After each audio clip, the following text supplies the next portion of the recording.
Mark Zuckerberg met with Netanyahu, basically to define what terrorism is. So that's why you see all these posts getting banned. Netanyahu defined that. He set the standards. How do you convince the average American Israel should be doing what it's doing to the Palestinians? The problem with propaganda is that people take it as a bad word. Propaganda is not a bad word. Everybody is practicing propaganda. How much lying has to happen until we actually figured out that there's something wrong here and we should stop listening? We've been going to Palestinian protests since we were little kids, and it was always the Palestinian flag. This is the only time that they identify it as it's a pro-Hamas rally. A person that's scared for all those people that live in Gaza, they're attaching your sympathy and your empathy for those people to you being a terrorist now. That's how they're trying to sell you the war. No one cares about your feelings, your humanity. What the media cares about is pushing their own narrative for their own goals. These Arab influencers, they don't want innocent people getting killed, as if I say I'm pro-Palestinian, that means I want innocent people getting killed.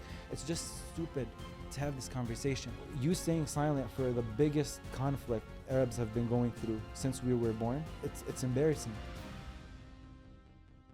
Before we start today's episode, I just wanted to thank you for taking the time out of your day and giving this podcast to listen. And I also wanted to remind you that the only way this podcast will ever grow is with your support and with your help. So subscribe to the podcast, like this video, and now let's get the show started. Welcome aboard Middle East Airlines. والمتوجهة إلى طيران الشرق الأوسط يرحب مدينة القدس العربية. Hey Firas, how are you? I'm good, how are you? Alhamdulillah. This is a special one-off episode. I was planning to get you on the podcast later on, but it's not the time for it. But your expertise are needed in a situation like this. I said I won't post a podcast episode during this time, but I thought maybe this platform should be used to use what we do best, what we know best, to try to inform people of what's happening. Yeah. Right? Yeah. So the plan is basically to make sure that we're using this platform, me and you, as I don't like to say media specialists or experts. No, in the but this media is our field. This is what we do. Yeah, but it's what we do. That's what we studied. That's what we majored in school. So we have a little bit of good understanding. We're putting our high school or our college degrees to work. For yeah, once. exactly, kind of. Okay. So Let's start off with what's happening right now. Okay. Palestine's at war with Israel, and we're not going to talk about the on-ground stuff because that's not our specialty. Our specialty is how we're getting fed this information, how the news outlets are showing us this information. Right? But to understand really how this stuff works, we have to understand how news is portrayed to us in the first place. Right. Like, why do I open my phone and see the same headline at CNN, then I open at Fox and I see same news at Fox, especially in times like this where kind of all the mainstream media is on the same page, So explain to me how that works. So this whole conversation started of us talking about that, like what is news in the first place? Like, how does it work? Where does it come from? And I remember one of my favorite subjects in school was understanding mass media and understanding the business of media and how it works. And the moment you understand how media works, it's changes everything. It's like something that, like, you start thinking, okay, so this is like there's a certain ways and goals of how media companies work, and they have certain things that they want to accomplish. It's a business like any other business. Yeah. And the problem is that it's not as profitable as we think it is. Because it's more, I think it's more of an investment than it's an actual business. Because businesses, like, they have it's a business that's not as profitable. That's all I can say. The upside is power. You get to control the narrative. The upside is not money as much as it's power. Yeah. But I mean, especially American news channels, they manage to make good money. So that's why I don't want to get into this a lot. But the majority of news around the world, news channels, they don't make money. They actually, like, in debt. They lose money every year. So that's the thing about them. I don't want to dig too deep into it. But the moment you understand that this is the thing, you start thinking, it's like, oh, Like this These this is people are something. here Yeah. to control the narrative, not to make money. And it's not that that there's a problem that someone is owning a news channel to control a narrative. That's part of the game. Give me an example of something that's happening on the ground right now that portrays that. So for example, right now what's going on? There's like hundreds of news that are coming out that are all false. It's all false information. It's coming by like I don't know where it's coming from, but I think it's coming from Zionist regimes who are trying to say that there's killed babies, Beheaded babies. beheaded babies. We're gonna have to put a beep on this. Do we? I think so, just so we don't get banned again. But yeah, there's like 40 beheaded babies, and we're not sure that this is fact checked, and we have no idea where this information is coming from. There's information about rape. There's a lot of misinformation.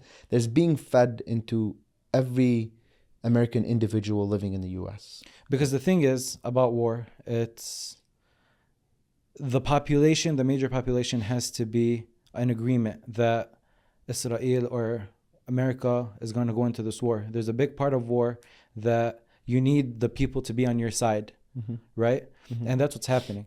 So how do you sell a war to people? How do you market for a war? How do you convince the average American that Israel should be doing what it's doing to the Palestinians? You tell them that there's beheaded babies. You tell them that there's rape. They tell them that they're burning babies. The beheaded babies, Joe Biden said that he saw the babies. He didn't see the babies. Ben Shapiro shared that picture of the burnt baby. It was AI generated picture. And it's so funny because AI, like image generators or AI, it's very hard to create like fingers. Like it's the hardest part. And I've been using it and I'm seeing it. And that's the thing that is off in the picture. And Twitter, like X community. They have the community note on it that says like it shows because of the fingers. Right. Because the fingers are like not as like normal as. So yeah. And that's what they did before. And the previous Iraq war, where they said there was weapons of mass destruction. So that's how they convinced the American people that they should go into war with Iraq. Yeah. And that was false. Exactly. And they did it even before then with Iraqis snapping babies out of their incubators, which was also wrong. And again, so just the pattern is we have to go into war for whatever reason. The reason that it seems right now is to displace the Palestinians, to take over Gaza. Yeah, that's what we see, at least as Arab living through this with our friends and families and whatever. And that's how the average American is seeing it. It's very hard when you see the average American around you. The average American seeing, like telling you, like I have a lot of friends reaching out, asking me about like, can you explain more? And for me, I'm a person who's been here for like the past 10 years. I lived wars. I know what Israel is. I know what Palestine is. I've seen all of this, and I know how news work.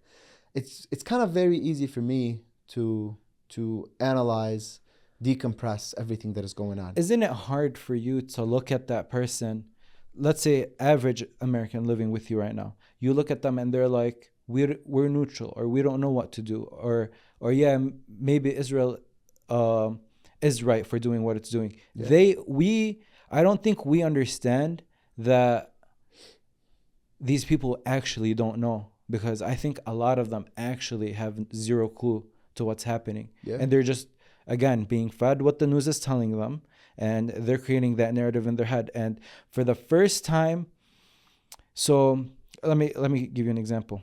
When COVID was happening and when people were going against the vaccines, it kind of looked similar to this, where all the mainstream media was in agreement that everyone should take the vaccine. If you're not taking the vaccine, you're basically a killer. You don't want the best for your community or whatever. Remember that? Yeah. And then after that, we kind of figured out that was all false. There was so much misinformation about the vaccine. But when the COVID thing was happening, you had these independent people that had these private platforms, that had podcasts that were talking about, oh no, actually the vaccine isn't what they're saying it is, and doctors were coming on, and that's why Joe Rogan got banned back then. But now the thing is, even these independent like shows, these podcasts, these people that we thought are credible, just to name a few, Jordan Peterson and others like him, that turned out to be Animals. Animals, you can say, agents, you can say, but they are even standing with what the mainstream media is saying for the first time in a long time, right? So now it's even getting more confusing because you have this influence, these influencers that are feeding back into it. The thing is, Daily Wire is part of the problem too, right? So we're talking about it like they're independent, but they're really not. So the thing is that what I like people to understand is that every media outlet has certain goals and objectives they just want to accomplish. That's all they care about.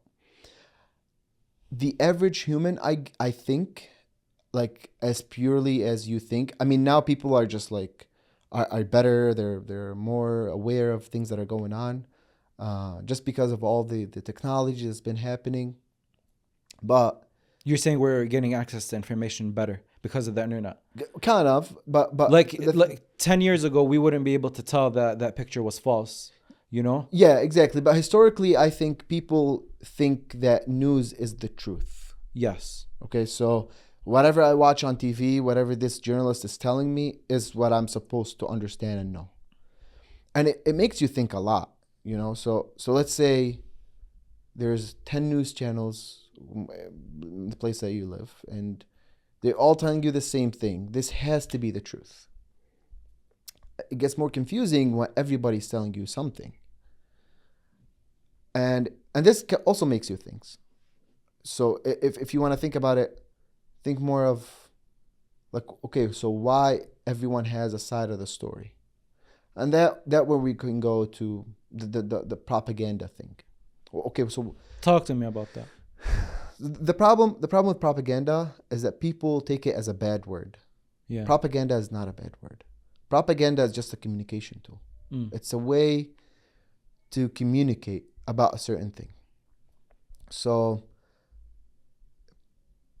it's me telling you what I want to tell you and hiding from you what you're not supposed to know for my benefit. Okay. So,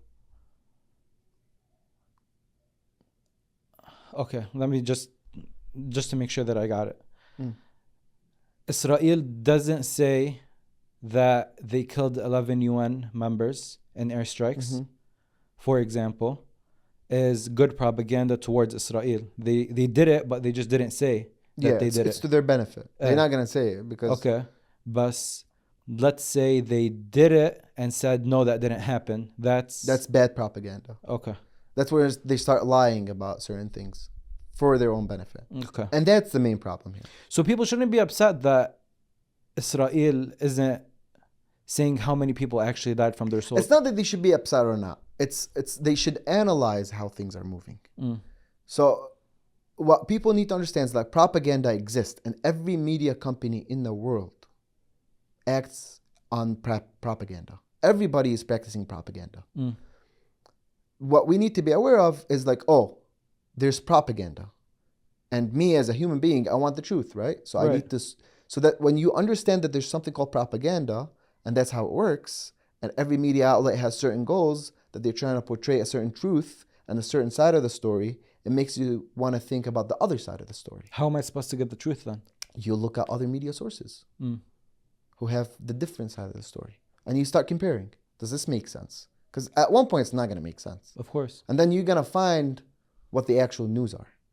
But I think the main problem right now is people believe in certain media outlets so much that it makes them like too blind to even look for other sources, or just like look at what where is this coming from? Where is this news coming from?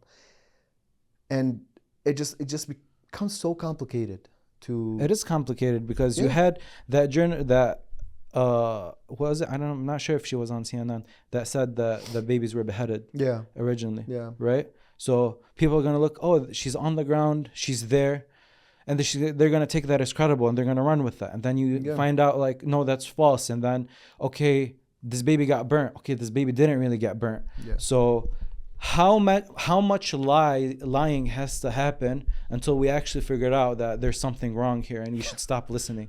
I really don't know. I really don't know how much lie needs to happen.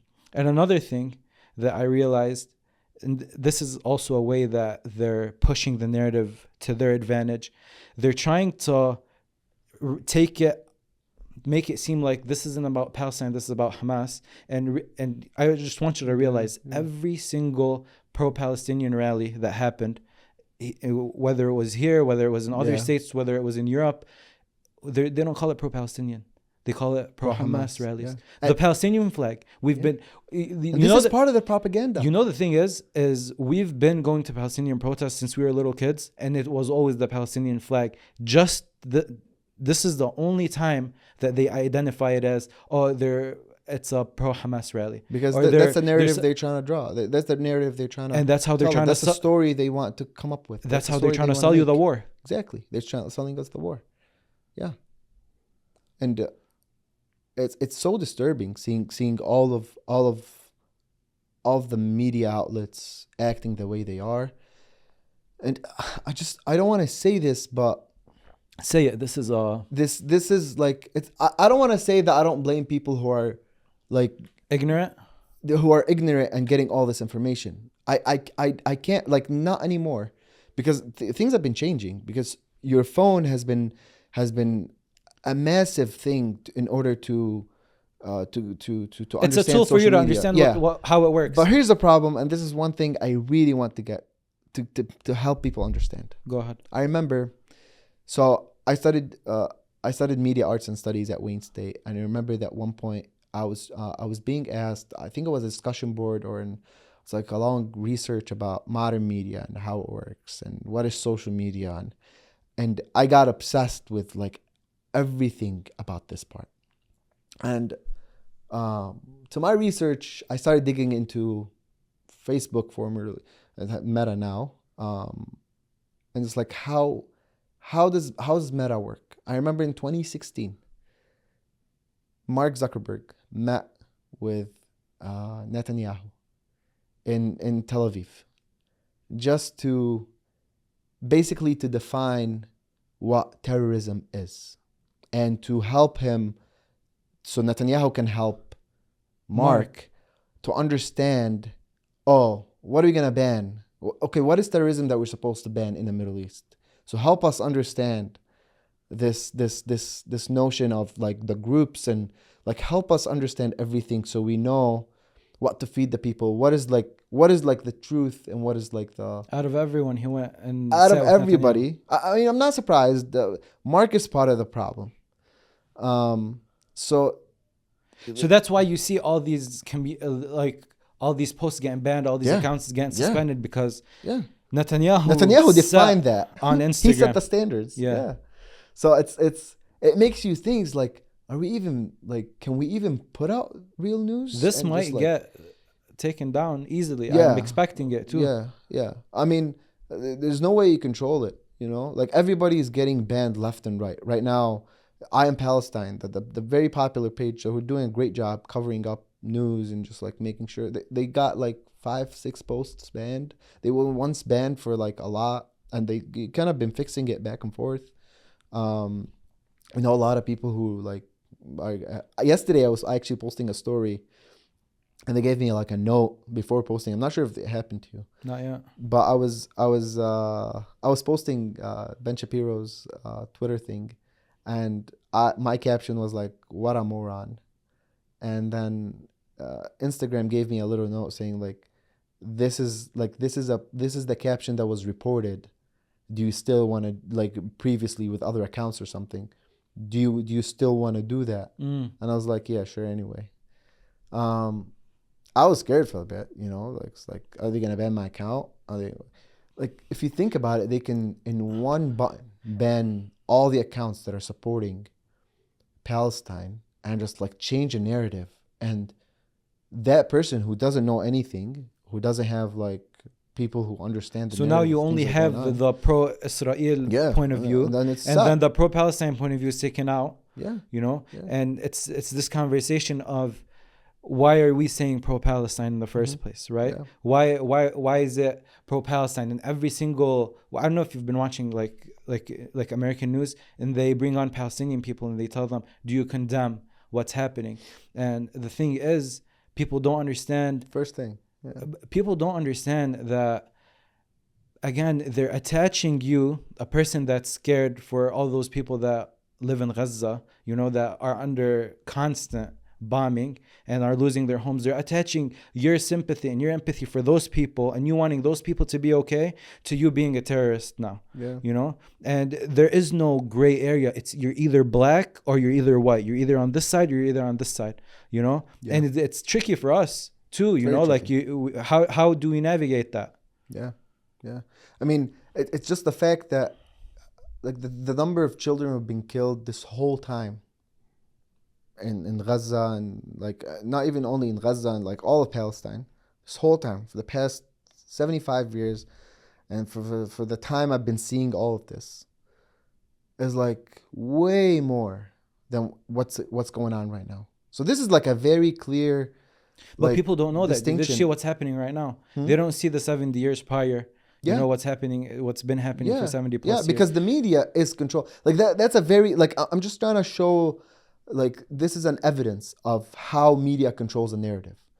This is how they sold wars. This is exactly how a lot of wars only happen on TV. There's a whole thing about this. There's a whole research, and I encourage everybody to look that up. There's wars that happen on television. Only that happen never on happened in television. real life. Yeah, like it's not, so it's very controversial, but it's more of like it didn't happen as bad As it was. Like if you look at the news, it's all over the place. But then it did not happen. And there's a whole research about wars that only happen on television. I encourage everybody to look that up. And this is kind of exactly what's going on right now. It's kind of exactly like, okay, this is what's happening. And you see in Europe, you can't even raise a Palestinian flag. Nope.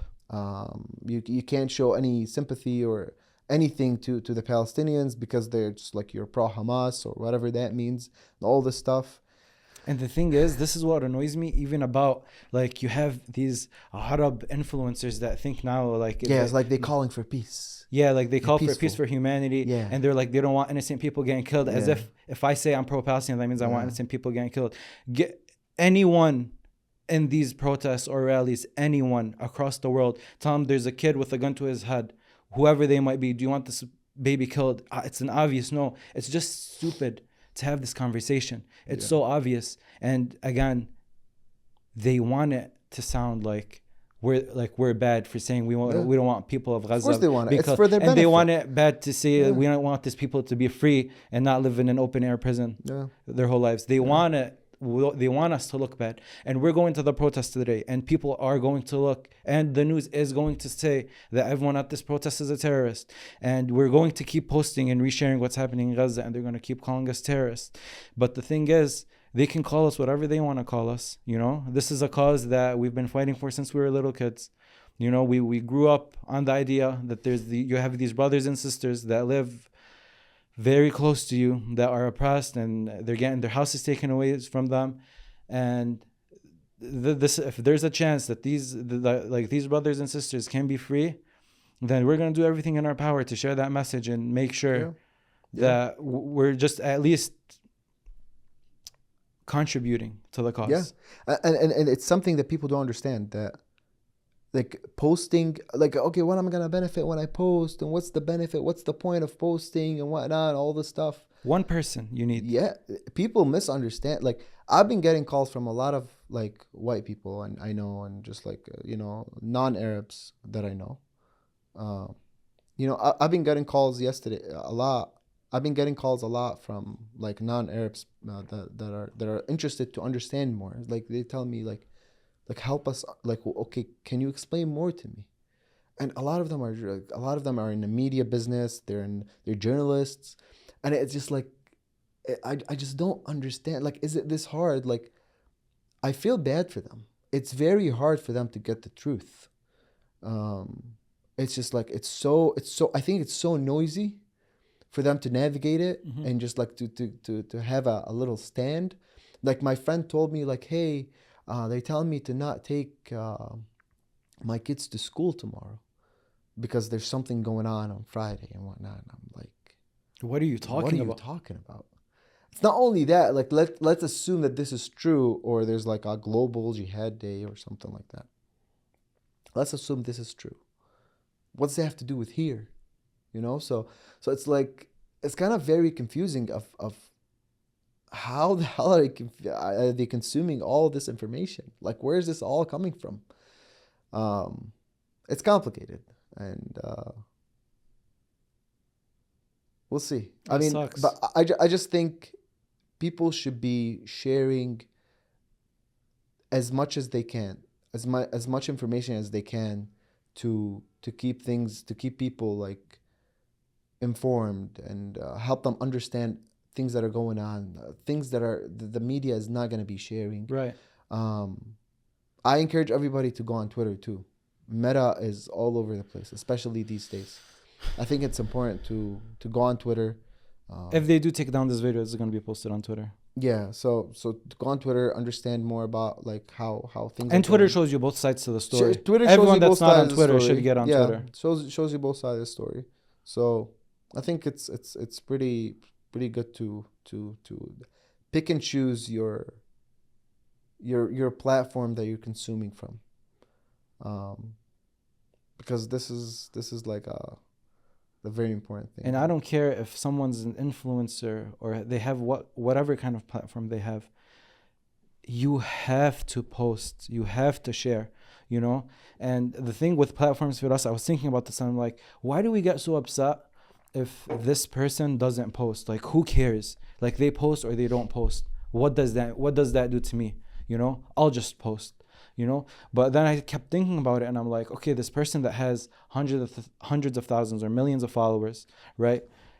People trust you. If I follow you right now, that means I'm trusting, or Your opinion. Yeah, I'm not even trusting your opinion. I'm contributing to your success. So he never got to 1 million without that first one, right? He never got to 1 million followers without that first follower, you know? And every single follower is me putting trust in you. Like, yeah, I want to contribute to your success. So when you're a Arab and when you're so close to this information, and like I said, we've been in this since we were little kids. We've known about this, you know? And every one of us says that I wish I had the platform so I can spread positivity. And I really think everyone starts out with these good intentions that they do want to spread positivity.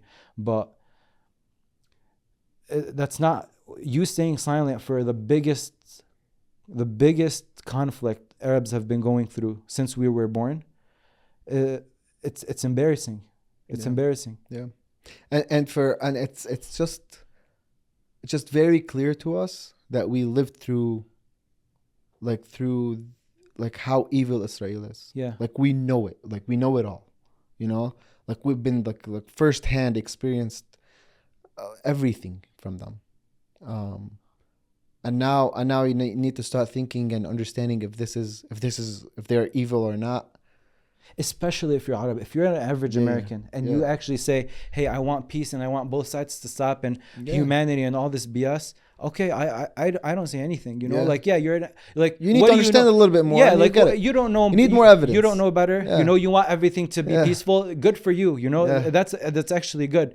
But if you're Arab and you don't make it very clear that you're with the fight with the Palestinians to be free finally, very big problem. Very big problem. It's embarrassing. I hate this moral high ground that some people are taking. Like, peace. Like, obviously, everyone wants peace, but they're so funny. They sound peace. so stupid. Everyone wants peace. It's not about peace. Yeah. You know, obviously, people's like, we want kids not to die and women. Obviously, both sides want that. Yeah. You know, but that's not what we're talking about. Yeah. I think the most important takeaways are from this whole thing that we're trying to do is you need to check on your news. It's true that all the news channels on every single platform we know, from CNN, ABC, MSNBC, ABC News, All of them. the Food Network, and all of these people are controlled by only 10 companies. And it's very known. You can look that up. It's called media giants. Yeah, search media giants and understand what media giants are. And those media giants are actually the major stakeholders of these media giants. The major shareholders of these media giants are like 3 companies: Vanguard, like BlackRock, and State Street. Yeah, so They contribute. They contribute. They're the So major basically, shareholders. these 3 of these companies control are controlling the narrative. Yeah, to are keep it controlling the simple. narrative. They're controlling your narrative. They're trying to Sell you this war. Yeah, exactly. Because it's just like it's all about money too. So like that's if that's something people don't understand, it's very important to And make power. a note of that. And power, of course. I mean, my power is money. So yeah, no one cares about your feelings, your humanity, bullshit, and just like no one cares about that part. Like that's my personal opinion. What the media cares about is Pushing their narrative. pushing their own narrative for their own goals. Yeah. And like it's way too big to like it's kind of vague too. I understand that, but that's the actual reality of things. And if I can put up a strategy to like do a certain thing, imagine when a strategist who's been doing this for the past 30 years can do in certain media channels. And these are the most the people in control are very, very smart people with all the resources in the world. Yeah. You know, They're like the best people, the most amount of money. the most amount of the best teams they have around them. Yeah. You know. So you can only imagine. So the point is your voice goes so far. Like you can just like sharing things and helping people understand is one of the most important things that you can do. And you know we don't agree on everything as Arab. Like it's that but gets this more is one of the complicated, this is one of the very few subjects that there is like the across the board we're all in this together. 100%. Inshallah. So thank you, Firas. Of course. You are going to get your own episode. This is not the last time we see you here. Just an intro. This is just the intro. But yeah, let's do this. Thank you, sir.